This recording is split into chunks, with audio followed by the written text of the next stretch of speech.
Si presenta domenica ad Alcamo il nuovo videoclip dei Calandra e Calandra, Udisiu. Innanzitutto che argomenti tratta e di cosa parla questo nuovo brano? Ma diciamo che abbiamo anticipato un po' i tempi, anche perché c'è questa tendenza. Quest'anno è il 60° anniversario del Gattopardo. In più ci sono diverse compagnie cinematografiche che si stanno basando su questa ambientazione 1860, quindi un valzer viennese cantato in siciliano e arrangiato in chiave orchestrale, e lo presentiamo appunto domenica 26 febbraio presso il Teatro Cielo d'Alcamo.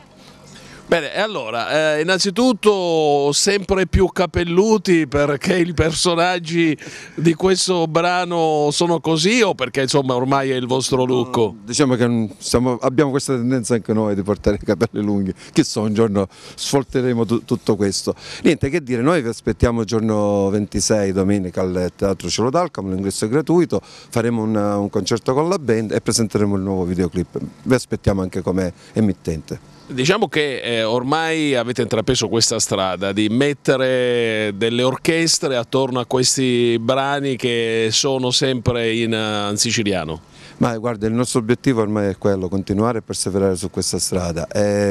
Cercheremo di allargare ancora di più dalla band all'orchestra, ma fammelo fare ogni tanto, comunque è il nostro obiettivo, perseguiremo. Sarebbe bello ripercorrere chiaramente con i dovuti distinguo quello che ha fatto Renzo Arbore, a portare in giro per il mondo la canzone tradizionale italiana con una meravigliosa orchestra.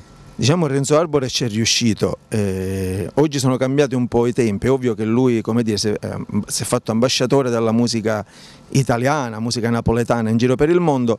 Oggi i tempi sono cambiati, noi lo stiamo facendo attraverso i social, infatti proprio da poco tempo abbiamo superato 12 milioni di visualizzazioni su YouTube e le visualizzazioni arrivano da tutto il mondo. Speriamo di poter ritornare veramente a portare la musica all'estero come eravamo abituati a fare prima.